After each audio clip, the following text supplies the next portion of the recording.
Happy day, dear children. Welcome to 5th standard English class. Hope you are all good. Today we are going to learn about new lesson number 7, Down the Volcano. Page number 64. This extract is from Jules Verne's novel Journey to the Center of the Earth, published in 1864. Professor Lindenbrock discovered a coded message inside a book which explained how one can reach the center of the earth. He takes his young nephew Axel and guide Hans along with him on the dangerous adventure. They reach a volcano and must now go down one of its craters. How will they do it? Craters means here the large, often deep holes that form the mouth of volcanoes. The real journey began. I had still not looked down into the bottomless pit, that means very deep hole, into which we were going to lower ourselves. I could still either take part in the adventure or refuse to try it. Hence, our guide accepted it so calmly that I felt ashamed at the idea of being less brave than him. I approached the middle chimney, here crater. It was 100 feet across or about 300 feet round. I leaned over an overhanging rock and looked. My head stood on end. I felt my head spinning and I grew faint. I was about to fall when a head held me back. It was Hans.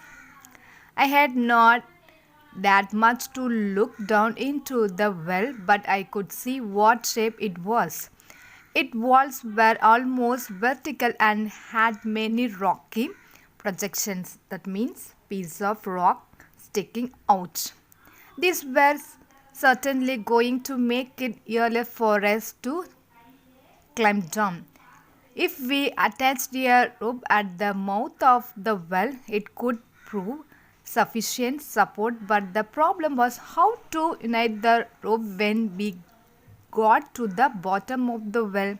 My uncle used a very simple method to get round this difficulty. He unrolled a rope as thick as the thumb and 400 feet long. First, he dropped half of it down into the crater, then with the middle of it round a block of lava, and finally threw the rest of it also down into the chimney. This way we could climb down holding together the two ends of the rope.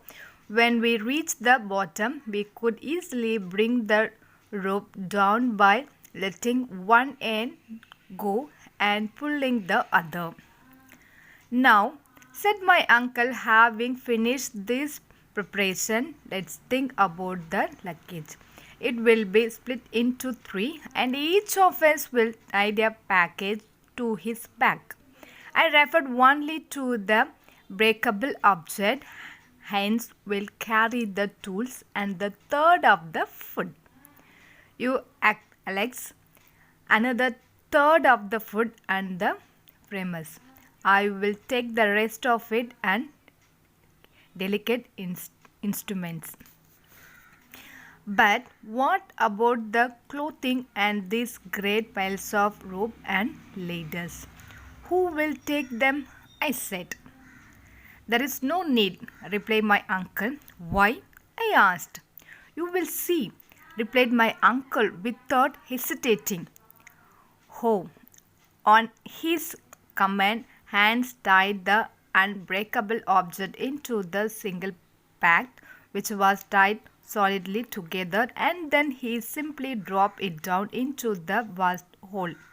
I heard the low howling sound produced by the movement of air as a luggage fell. My uncle leaned over the pit, watched the fall with great satisfaction and stood up again only after he could not see it anymore. Right, we are next, he said. Okay, children, I stop here. We will continue in the next class. Thank you.